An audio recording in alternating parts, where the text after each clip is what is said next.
Okay, uh, very good day to all of you. It's a beautiful day here today once again.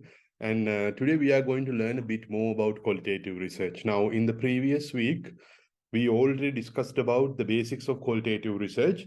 And today I want to talk to you all about how to develop a qualitative research paper.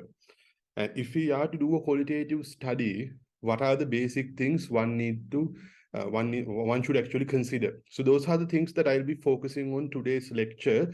So once again, this is going to be slightly longer than our usual lectures. But here, after doing this, you will have a better understanding about how to gather literature, how to organize them, and then how to come up with your research question. And I'll make sure to provide a sample research question as well so that you can kind of see how exactly qualitative research is conducted. Okay, so let me share my screen here. So key elements of a good qualitative research paper. This is exactly what we are going to discuss today.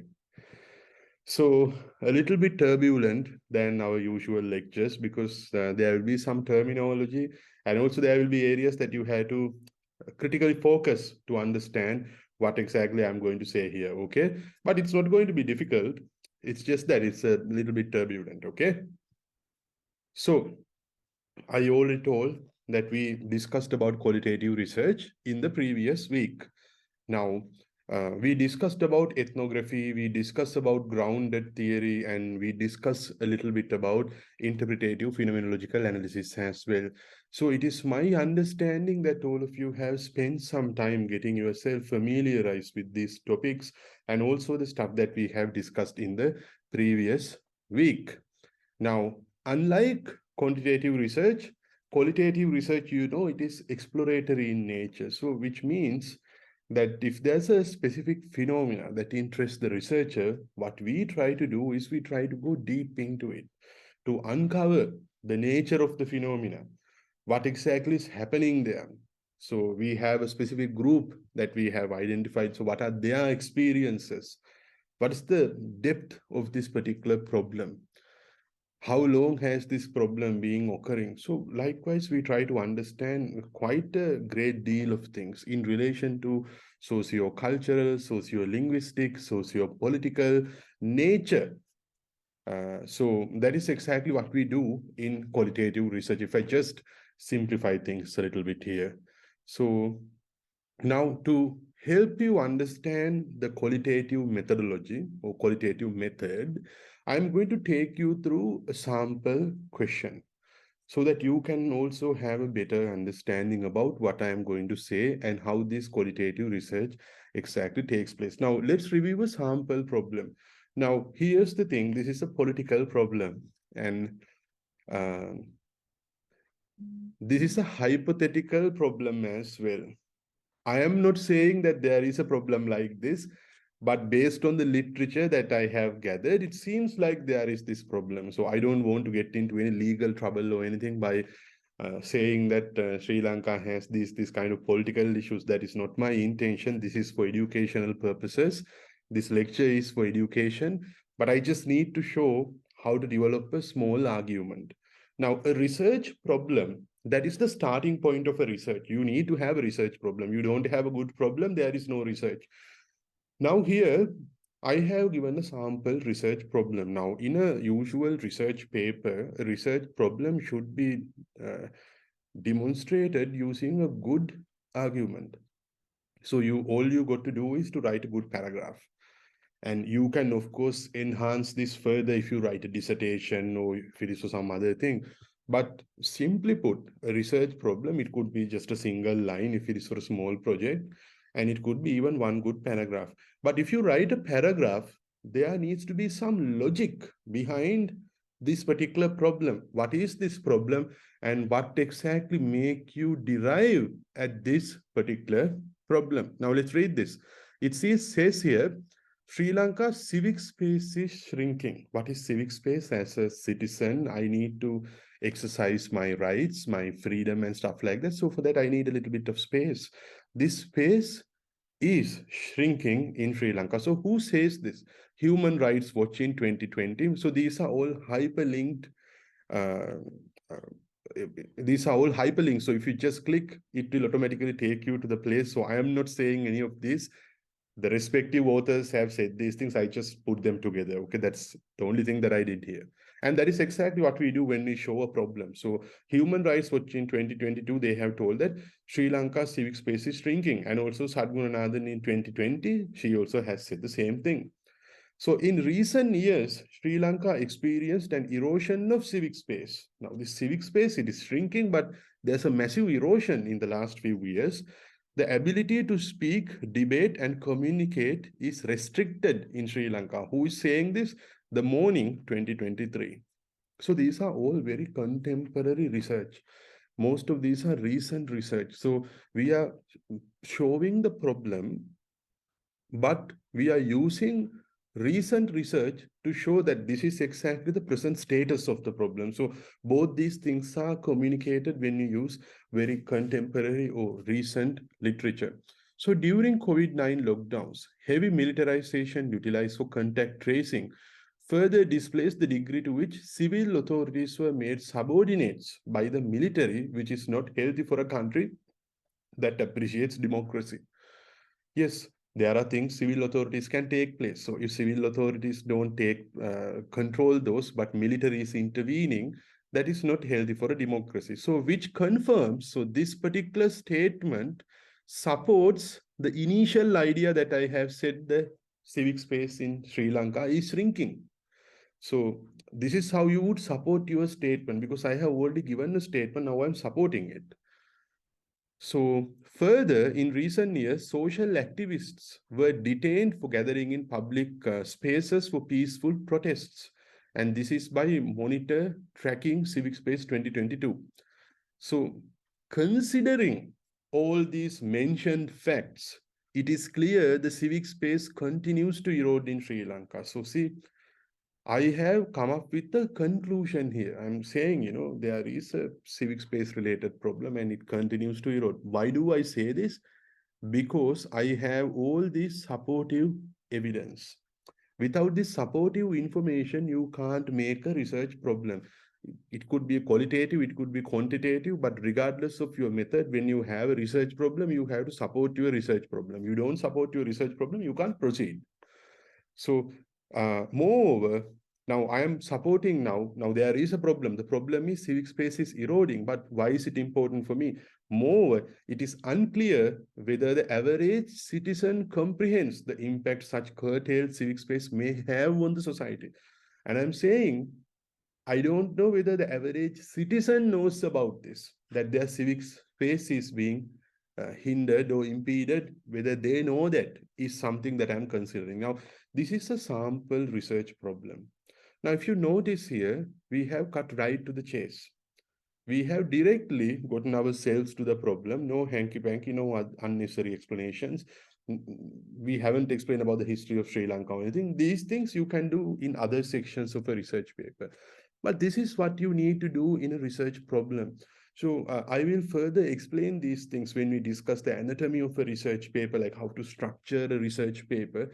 But before we go through the structure, it's very important that you have a solid understanding about what entails uh, uh, in a research problem. So this is a sample research problem, okay? Now, we did the sample research problem and you saw that I have obtained different content from multiple authors. So the question is, how exactly am I going to get the required information for my research? Is there a specific method for it? How do I search literature? Now, if you are a student who is in a big university, probably you have through your library access, you can search multiple databases, PsycInfo, PubMed, and then Emerald, any other thing that you want to search, you can always go and EBSCO-host. So those things you can do. But now, if you are a student, not in a bigger university, but a local institute, or maybe you are doing your PhD and you don't have such a university access, so then you can get good use of Google Scholar or simple Google search. And you can utilize your friends to do more search if they are in universities, but at least for a good start, you can use Google. And here's how you need to search. Now, we want to search about Sri Lanka's civic space. So you have to use search, when you type the keywords, you have to use key words like and, or, and not. We call them Boolean operators. So, for example, politics and media. For example, you can say civic space and Sri Lanka. So when you say civic space and Sri Lanka, it will generate a host of results that explains the civic space and Sri Lanka. So research about civic space, but related to Sri Lanka. So as displayed in this Venn diagram. So results will include both. So if you include O, this will generate results from both the sides, civic space and Sri Lanka. So for example, you can say civic space, not civil war, for example. So then it will generate things related to civic space, but not necessarily related to civil war. Likewise, you have to generate multiple search results, and then you have to download your research papers. Once you download your research papers, you create a separate folder, and then you save all these research papers. Once you save them, you number them. Like if you have 30 papers, you number them from 1 to 30. And then you create a research log. So you open up another Word document and you put up a simple table like this. Now, this is a research log sample. I always do this. Now, I'm currently working on my doctoral degree and I have my research log, which has around 250 research.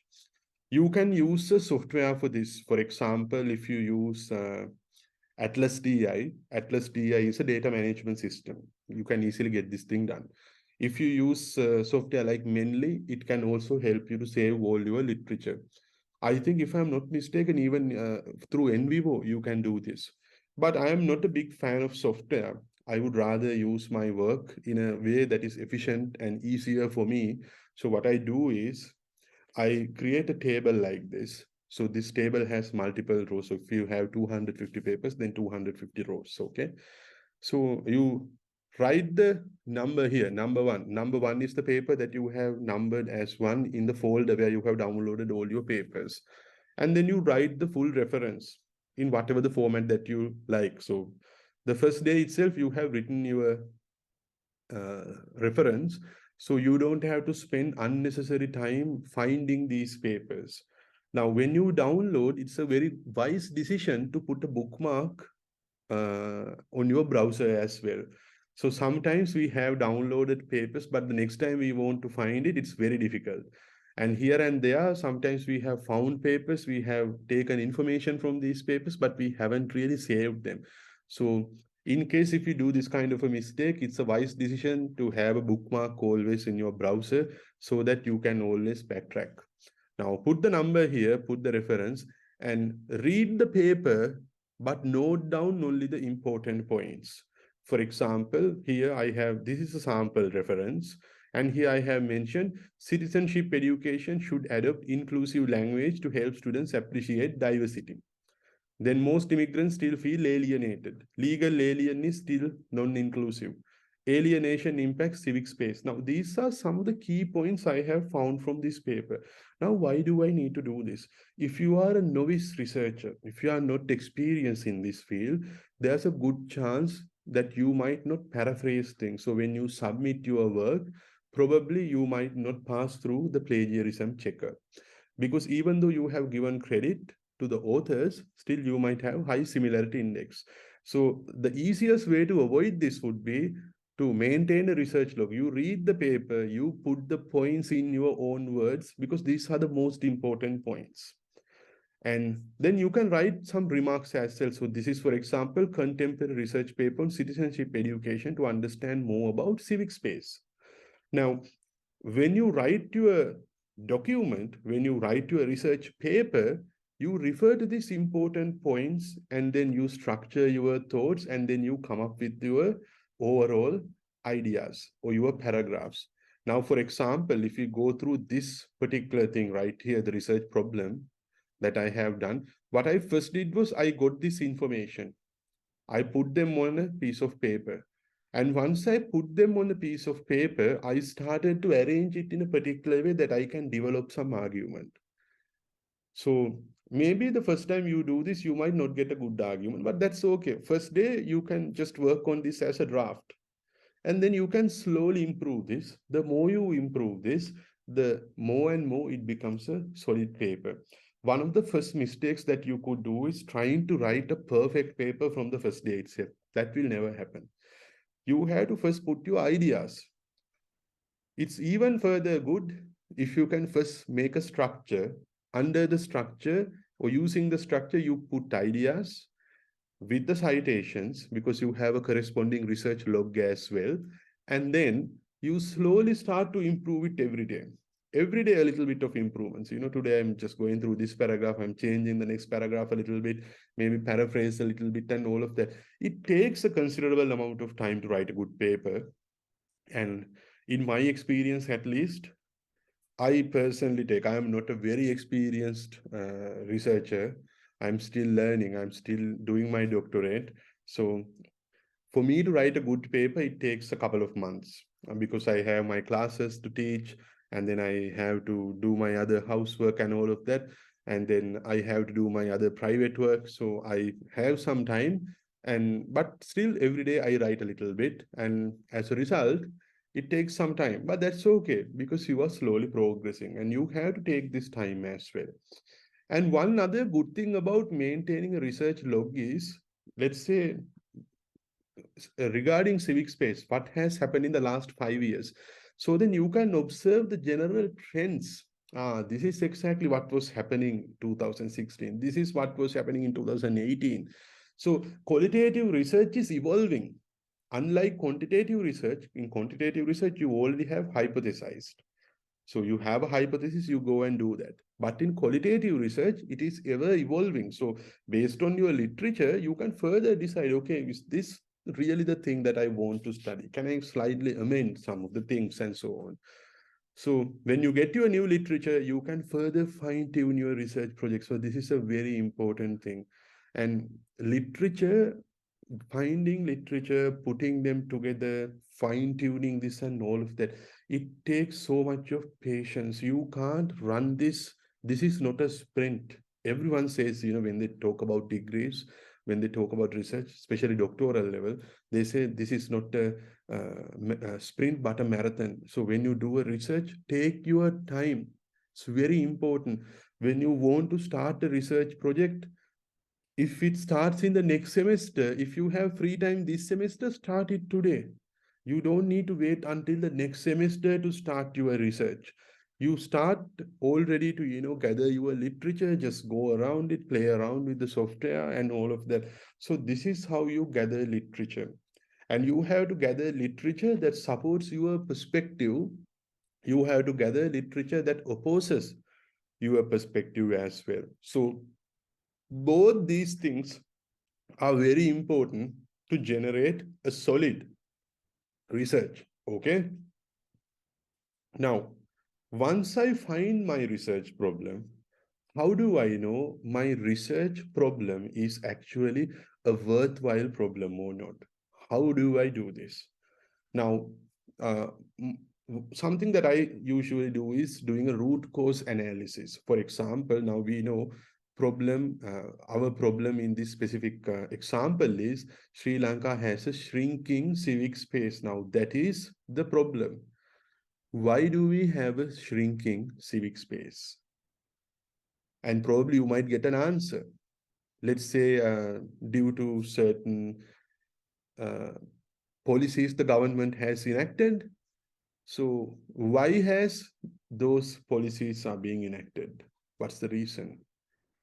So probably to have more militarization and to control people. Okay, then why do you need to control people and why do you have heavy militarization? And then probably you might get another answer. So ask why that happens. And you get another answer. And for the final time, you ask why. So when you keep on asking why from all the answers that you get, probably you might get yourself into the root cause. So Sri Lanka has a shrinking civic space. This is because of different policies they have enacted. They have enacted these policies to increase militarization. So why do they increase militarization? I still haven't found the answer. and why do they do whatever the thing that we have found here, and so on and so on. So finally, it gets you to the root cause.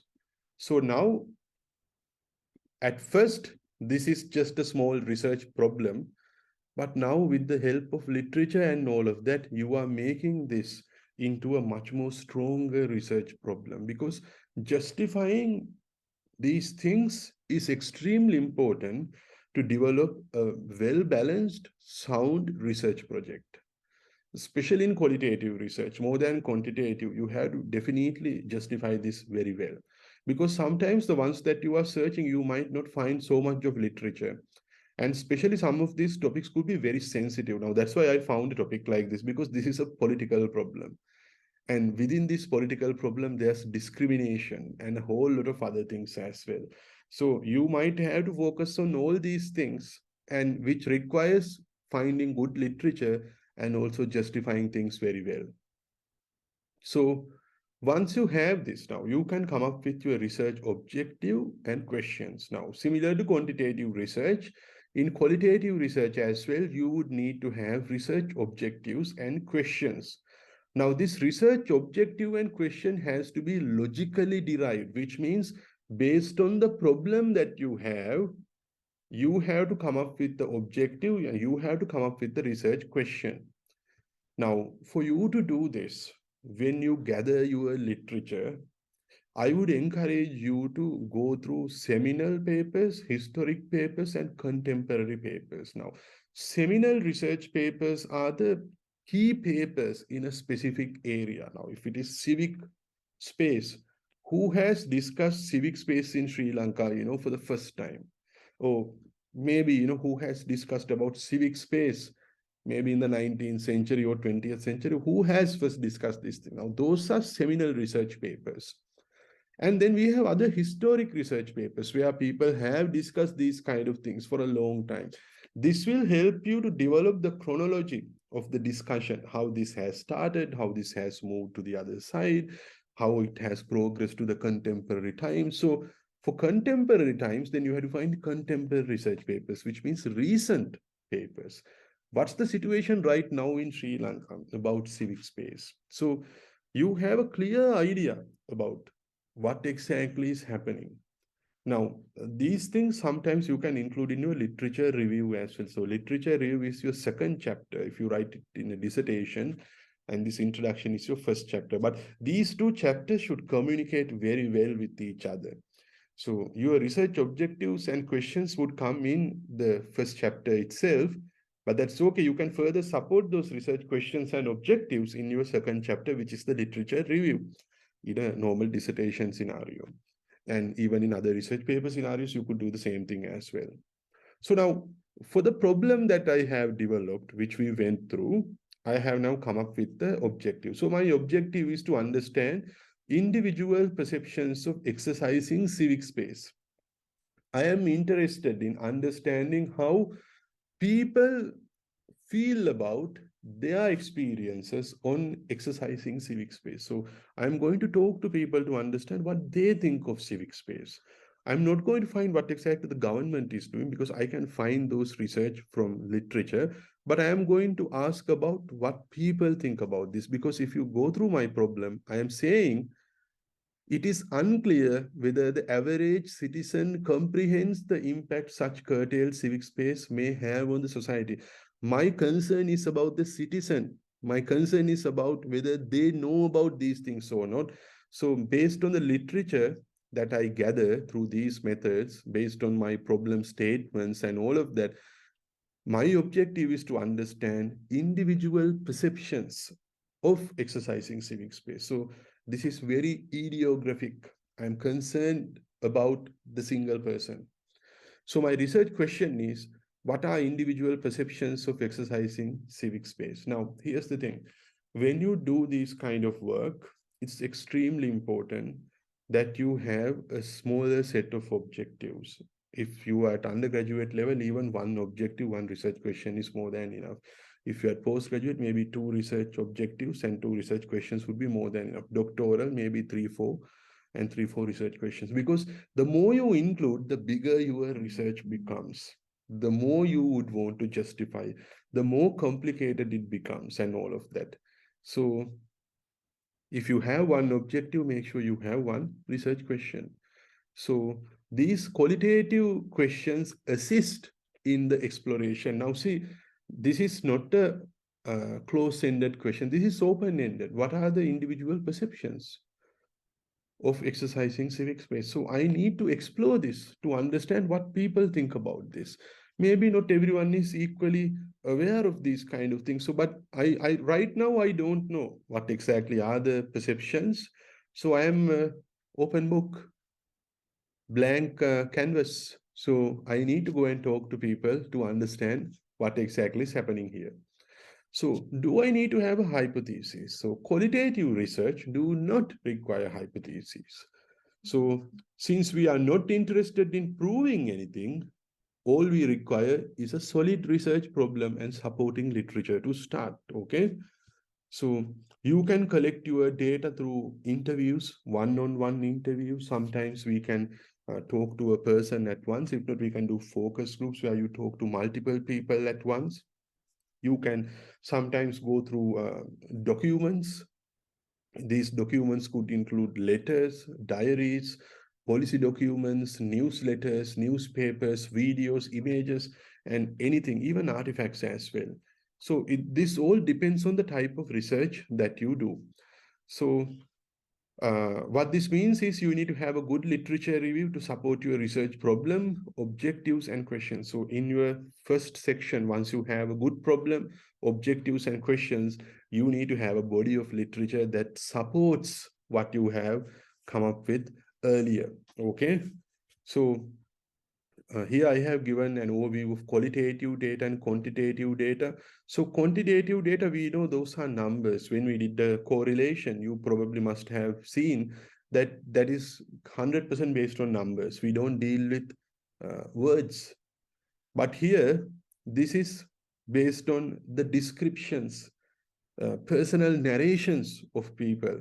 Sometimes they can say stuff that we can't directly measure them. For example, how someone feels, different colors, textures, smells, tastes, appearances of people. So this is qualitative research. So we have to understand how our participant makes sense of the things. So for example, this is an image. This is an image of a protest where the uh, authorities are slightly using force on people. Now, uh, this is something that you can interpret. So I'm not going to interpret it right now, but you can use this to support your idea. Now, I talked about civic space, but images like this will further support you in your research about civic space. So if civic space is shrinking, maybe images like this further shows recent protest and how the authorities reacted, maybe supporting my initial ideas about the eroding civic space. So something like that, okay? So we don't need a hypothesis, but we need to gather quite a lot of data. So once we have all of that, now what we discussed earlier was pretty much like the first set of sections that you need to have in a good qualitative research. Then once you finish those introductory components, then you have a good literature review. You need to come up with a good literature review. So a literature review should consist of the following. This is not 100%, like A to Z sections, A to Z guide on what needs to be included in literature review. But since you are all undergraduate students, this would be more than adequate. So historical context. What does the history say about the civic space in Sri Lanka? So historical context means we are focusing on the history of the problem. When has this started? Who reported this first, and how this has progressed ever since? So you may present these chronologically. You can present them chronologically as well. If not, you can present them based on different themes that you may have observed in the data. Not the collected data, but in the literature that you have found, okay? So You may present this chronologically, indicating how the political landscape has changed over the years. So that is something that you can do over the years, how things have changed, or you can focus on different policies, but in a chronological order and so on. And then in the literature review, you can further include subtopics. For example, recently we had COVID-19 related restrictions. So what did COVID-19 restrictions say about civic space? Like how COVID-19 is associated with exercising civic space, for that example, and then law and civic space. So these are just hypothetical subtopics. I haven't researched about these subtopics, but I'm just showing it so that you can get an understanding. So please don't be critical about these subtopics, okay? Now, for example, you can include some literature for this. For example, militarization during civil operations, politically motivated riots, cremation laws, young couples in public spaces, public display of affection and intimacy. Now, there are different stories we have heard about all of this, so I'm not going to get into those. But for these subtopics about civic space, you may include these things. So technically, without just blindly searching for civic space, you need to have some understanding about what you are researching. And based on that, you have to further go ahead and find literature as well. Now, for example, showing intimacy in public spaces, at least here in Sri Lanka, is I don't know, not always. It's not a very comfortable thing to do. There were instances where some patrolling officers have intervened and then taken people into custody, or maybe they have advised not to hold hands in public and all of that. We have witnessed these stories. Now, what does it say about exercising civic space? I technically should be able to hold a hand of someone if I want to. It's no big deal. So things like that. So I'm not saying whether it is right or wrong, but I'm saying these kind of things can be utilized to support your subtopics. Okay. And then empirical literature matrix. So this is a summary of the key research papers that supports your study. I will show you that in a bit. And then you need to have a theoretical framework. So what are the theories that you are going to use? So experienced researchers may use multiple theories, but I'll show you that in a bit as well. But before we go to theory, let's discuss about empirical literature matrix.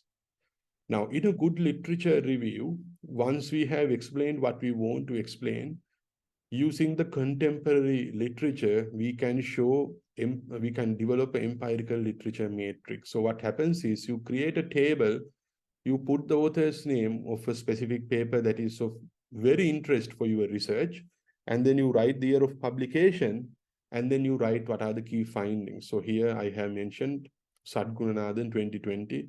This is the original paper. Year of publication is 2020. And then, 2020 is not required here. So explain civic space and how it is impacted due to a series of policies enacted in Sri Lanka during the COVID-19 lockdowns. The paper also elaborates growing militarization in Sri Lanka and its impact on democracy. So this is your first paper, and then very similar to this, you can list your other papers as well. So this would be a empirical literature matrix. So here I have mentioned in a good empirical literature matrix, the researcher list key research papers, okay, not any other research paper, key research papers that helps them to position the paper. I need to position my paper. What exactly am I trying to say through my research? Is it about civic space? Is it about personal understanding of civic space? So what exactly do I need to convey here?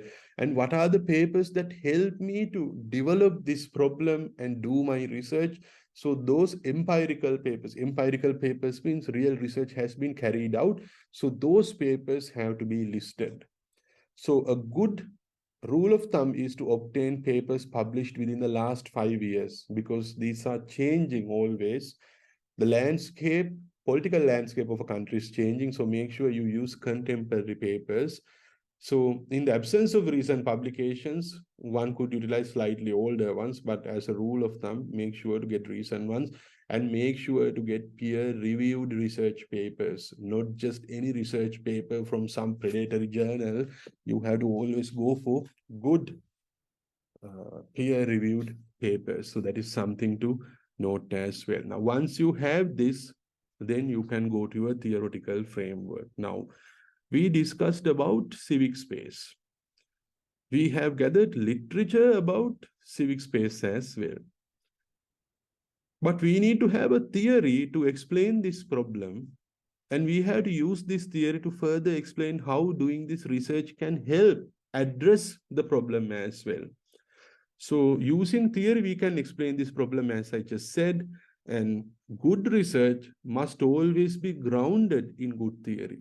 Now, I told that this is a political research. So what is the political theory that I can use to explain the problem and also explain how the research is going to unfold and how the expected results may help me understand further about this particular phenomenon. So now here I have considered the general theory by David Easton. It's called the general systems theory. So if you need to read more on the systems theory, I have given here the hyperlink. So please click on this and read further. But this is the general, what do you call the visualization of this Easton's general systems theory. But if you don't like this particular theory, you can use a lot of other theories as well. For example, uh, considering the research problem based on your discipline. Let's say you are a sociologist. Maybe you can think of some sociological theories. For example, Durkheim's functionalism, where he says that the society is a larger organism, so each cooperation is required for the functioning of this larger organism.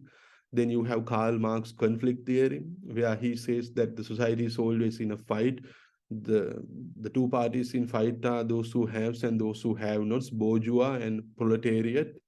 And then you have Weber's symbolic interactionism as well. So basically, we see ourselves through others. So because ourselves is reflected back to us through the behaviors that others would demonstrate. So I have given a picture here as well, which will help you to understand so more about what the symbolic interactionism is all about. But that is not the intention of today's lecture.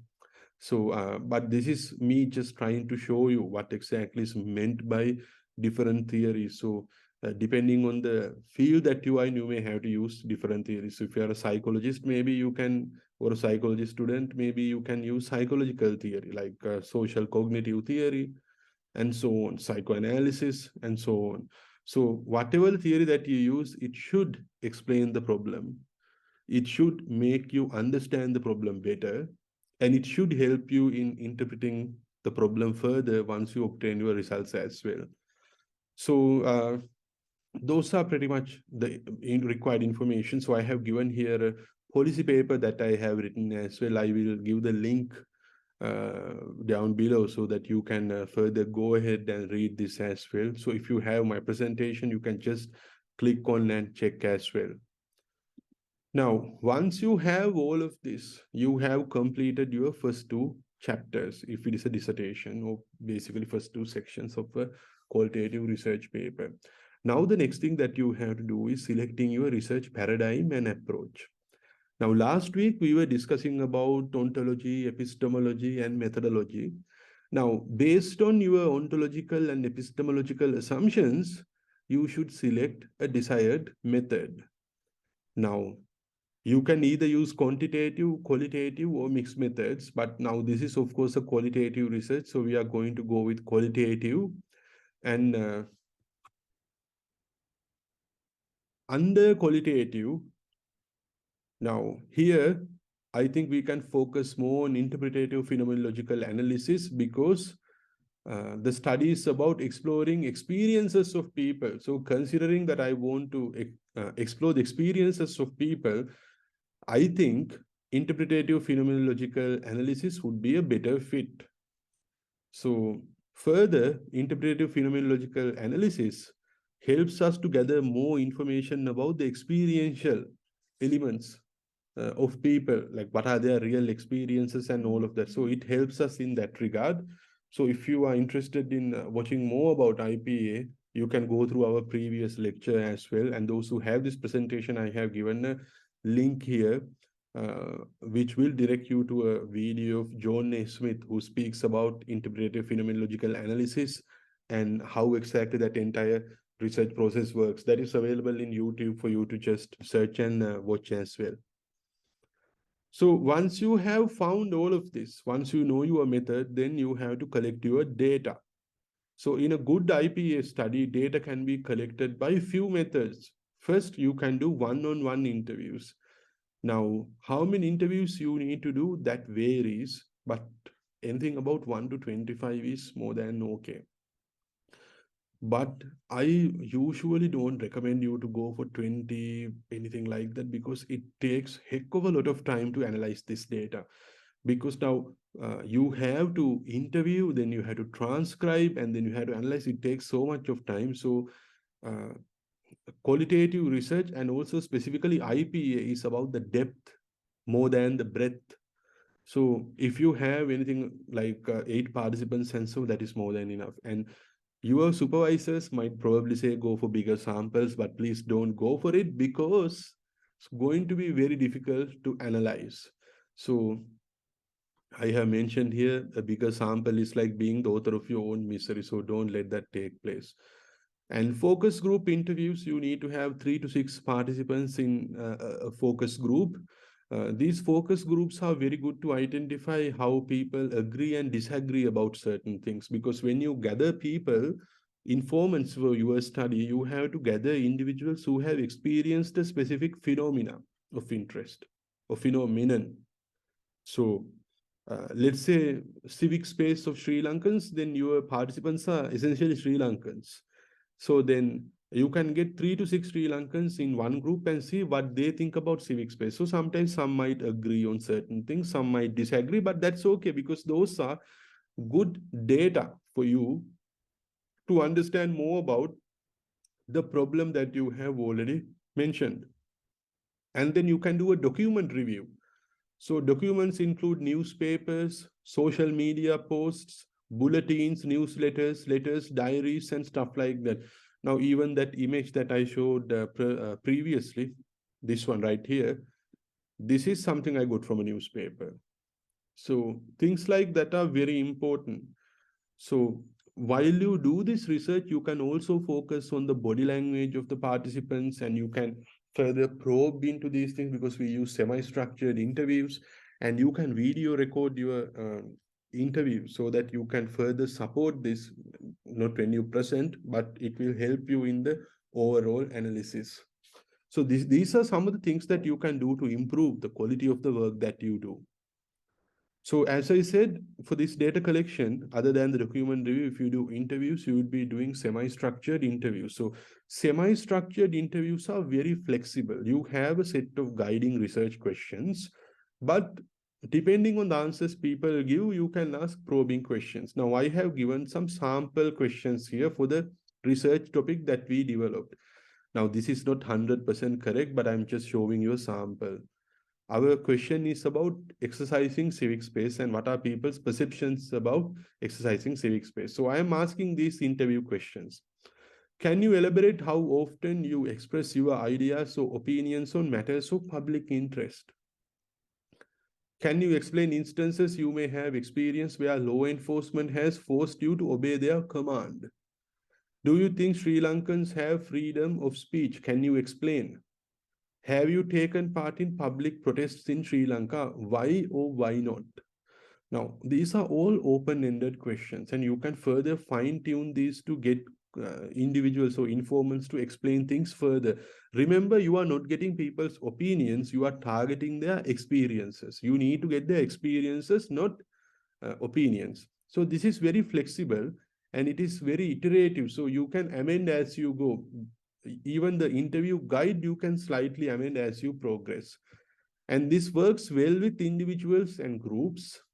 And this gathers information from key informants who can inform you of the topic. So you have to get a homogeneous sample, a sample that is very similar. So because you do purposive sampling here, you are recruiting a group of people that will help you to understand about this.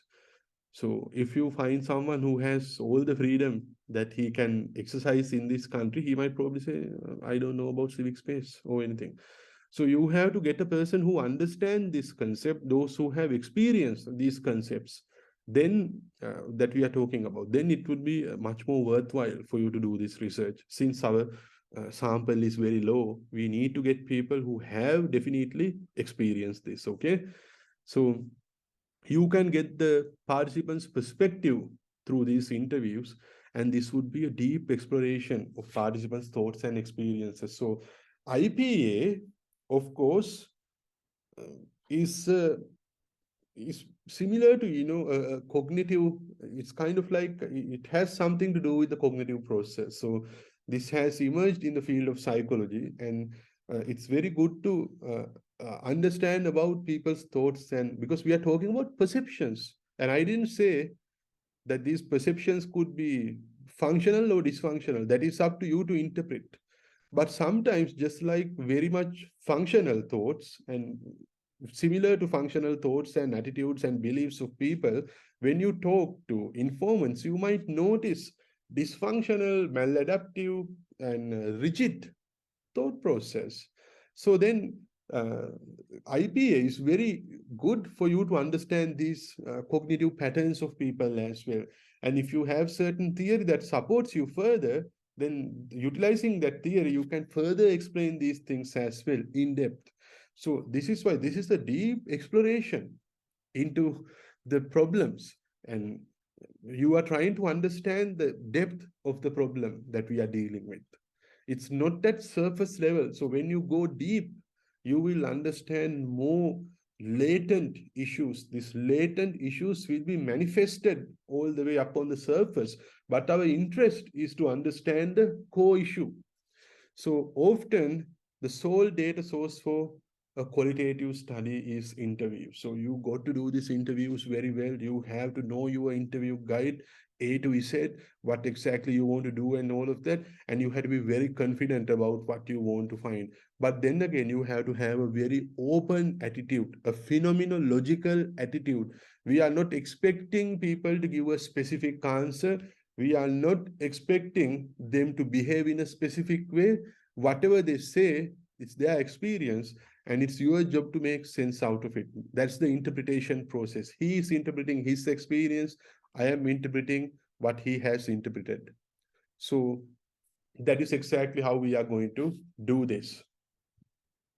And using these one-on-one interviews, you gather data, and then you can do a focus group as well, and then you can do a documents review. Now this is what triangulation is all about. Triangulation is a qualitative technique where the researcher gathers data from more than one source. You gather data from interviews and you gather data from focus groups, so you can see whether these data agrees with each other. So this increases the reliability and validity of your findings. But this reliability and validity is not like the reliability and validity that we discuss in statistics. This is a separate thing, but still there needs to be some consistency in what people say. So this is why you do these multiple interviews and then focus groups and document reviews, so that you can confirm, okay, so the problem was documented not just in the interviews, but in the document review as well. So also this will greatly enhance your understanding about the overall phenomenon. So that is triangulation. And when you do this, when you gather data, when you analyze your data, it's very important you be very reflexive about yourself. Now, we are human beings. I can't omit the fact that I am a Sri Lankan if I do this research. I am a person who is exercising my rights. I am a person who has political affiliations. And as a result, there is always some sort of biasness that I am bringing to this entire research. So if I am thinking in a specific way, that might uh, hinder the quality of the research that I do here. So this is the basic reflective cycle. There is something called the Gibbs reflective cycle. You can refer to that. And for example, now you interview the participant. What were you thinking and feeling at the time that you were interviewing? So acknowledge your baggage, assumptions, values, political learning, culture, etc. What influences might this have on your findings? You reevaluate findings and feed reflexive insight back into the next interviews. Now, let me tell you how this works. Now, let's say, now these are sample thoughts. Since I actively speak for some right wing politicians, I generally am against left wing political initiatives. So maybe I'm talking to an interviewee or an informant about civic space, and he or she speaks about some left-wing political party and their interference in some recent work. Now, if I am a right-wing supporter, I suddenly will consider this as, yes, see, civic space has been, uh, what do you call, damaged in this particular person because these left-wing parties are always like that. Now, there I am bringing my bias. There I am bringing, my beliefs into this. So I shouldn't do that. So this is why you have to be very reflexive about what you do. So you have to take yourself through this process to understand what are your biases, what are your stereotypes, what are your prejudice and all of that, because you have to bracket them and keep them away. In interpretative phenomenological analysis, bracketing is not so required. But then again, you can't let your biases just run into the research. If you do that, then your research is not going to be successful, because then it's going to be just your personal story. See, for example, since I am UNP, even the slightest incident is a major disruption to civic space in my mind. My over-reliance of federalism makes me more prone to disregard nationalist sentiments. So if I am a supporter of federal systems, the moment someone says, no, this is a national system and all of that, I might get triggered. And I might see everything when I interview people through that lens, which is not good. Because my objective is to understand what they say through a phenomenological lens, not through my personal lens. My personal lens can accommodate these things. That is me as a person functioning in the society. That's me, the personal me. But researcher is not the personal me. I have to go through my research methodology because I have to follow that method. If I don't follow it, then there is no use once again. So that's the thing. So once you have that, then you can go with data analysis. So IPA is a double hermeneutic process. I will be making sense of you, the participant, making sense of the phenomenon, which is civic space. So you make sense and I make sense of you making sense. So this is why it is a double hermeneutic process. Hermeneutic means theory of interpretation. So what you have to do is this. Now when you record, when you do this data collection, let's say you are having an interview, so you video record interviews and then you transcribe. Transcribe means you verbatim transcription. So you listen to the interview, you write word to word. Now some individuals use transcribing software for this, but at least in my experience in Sri Lanka, it doesn't work very well because most of the people have thick accents, and thick accents don't get transcribed well. So I decided to do it manually. So which means I listen to a interview and then I keep on typing. Roughly one interview, I spend about 2 days, not the entire day, but I type here and there because it's a very time consuming and also a boring activity. But 2 days is roughly more than enough to get your data all sorted out. And then you have to do something called coding. Coding is something like a summarized thing about, okay, what exactly is happening in my data. And using the codes, you can develop your themes. Now, what exactly is a code? Now here, let's say participant one Nihal says, COVID-19 lockdown was brutal for me. My neighbor is a doctor and he had the chance to go out of his house. I basically had to stay at home. I actually felt trapped. I felt like a prisoner and I actually questioned the purpose of my life. So what does this entire description say? Now we develop a code to make sense of this particular description. Now in my personal opinion, or in my personal way of seeing things, I think restrictions have caused some distress. So I have written my code here: restrictions cause distress. Now if you are a separate researcher, you might have a different code for this. I am not saying that my code is the most correct code. So depending on how you interpret, you might get different interpretations or different codes. Now you come up with these codes. Now this is one code. Now, based on this kind of codes, based on commonality, you can combine them and then you can come up with emergent themes. Now, emergent theme is like this. For example, let's say I had 3 participants. So restrictions cause distress. Out of the 3 participants, all 3 have said yes, restrictions cause distress. So I have mentioned 100%. Some say many lost hope of the government. Let's say 2 participants out of the 3 have said many lost hope of the government. So then that's 66%. And Sri Lanka is run by third world elites. That could be one person whose opinion, whose experience. So when you interpret it, you might just find this. So upon generating codes from all verbatim extracts, experiential themes can be developed by pooling codes based on commonality. So pooled codes are then reinterpreted by the researcher to develop the name for the theme.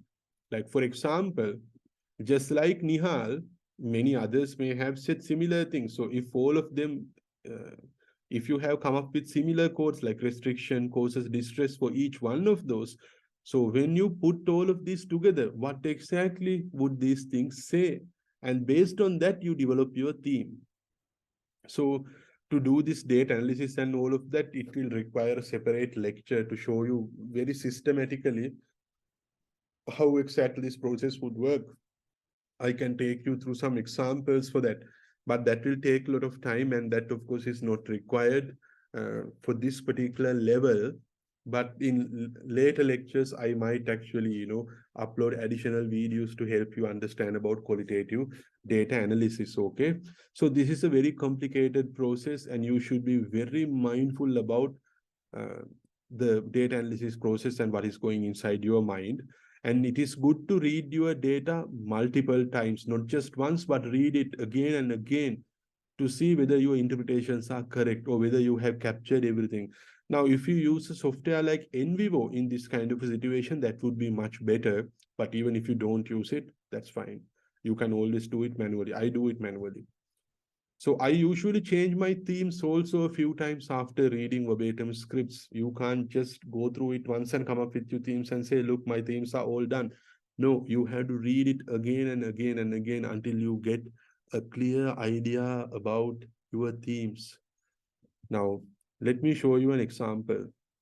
Now, this is how you present your findings in a qualitative research. So, experiential theme 1, restrictions causes distress. Now here I am writing the following theme: restrictions causes distress emerge through the following research questions. Interview question 1. Can you explain instances you may have experienced where law enforcement has forced you to obey their command? Now, based on this question that I have asked, 3 people have given answers, which got me to generate the code that restriction causes distress, and through that I have generated my first theme, which also says that restriction causes distress. Nihal, we already read what Nihal said. Now there's another one, Ruben. What does Ruben say?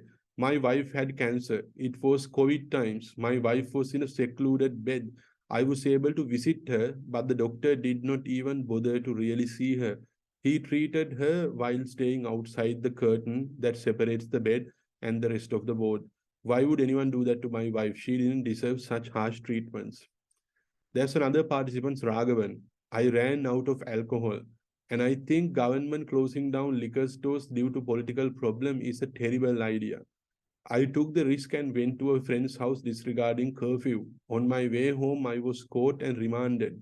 My son became helpless and I don't know how to articulate what went inside my mind. So this theme, restrictions cause distress, address the research question, what are the individual perceptions of exercising civic space? Now, my research is about individual perceptions of civic space, and for me to understand this theme helps. So when there are restrictions, it can cause people distress. That's an individual perception. This is not me saying, this is people that I have interviewed saying, and I have interpreted their data. Through that interpretation, I have developed this theme. So it helps me to understand my research question. What are individual perceptions about exercising civic space? So this is the cycle of a qualitative research. So the deeper you go, the richer the findings that you are going to get. Now, what's the discussion here? Now, discussion should serve a few purposes in a qualitative research and also in a quantitative research for that matter. So you have to interpret your results, you have to compare your results against existing literature, you have to discuss whether they align or not align with what you have found. You have to make a theoretical connection because now we utilize the theory in our literature. So what does the theory says about your findings? Does it support your findings, or do you think your findings support the theory that you have chosen? Together with the theory and your findings, do you think it addresses the research question that you have? So all of these are done in the discussion section. So write down the strengths, write down the weaknesses of your study, and finally, you can give the recommendations for future research as well. So I'm not going to dive deep into this because once again, discussion could be a bigger section that we might need to separately discuss. But at this point, I'm not going to do that. We can later do it as well. So in qualitative research, you would do the same thing, and you can have a slightly more extended recommendation section in qualitative research, and you can include a qualitative uh, uh, what do you call sorry, a conclusion section as well.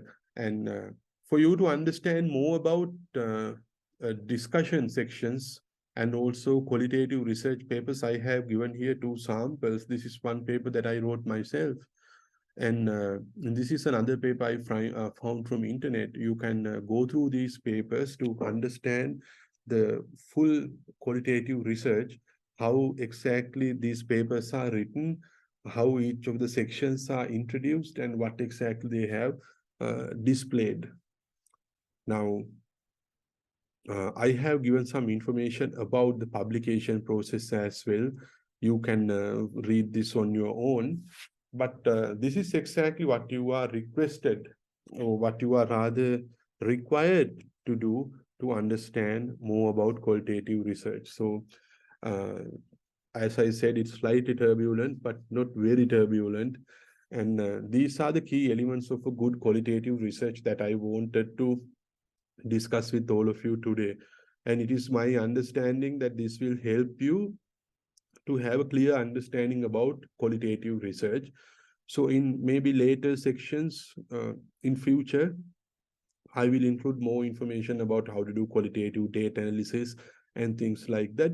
But for the time being, this is exactly what I wanted to show you so that you will have a good idea about qualitative research. So I'll see you again with a similar lecture in the coming weeks. And if you have any questions, feel free to reach out to me so that we could discuss further. So today's intention is to have that discussion about qualitative research. And from next week onwards, I will again touch upon sampling strategy, surveys, and a little bit more on quantitative research as well. So have a very good day ahead, and thank you very much for your participation and enthusiasm in learning research methods. So thank you very much. Bye-bye.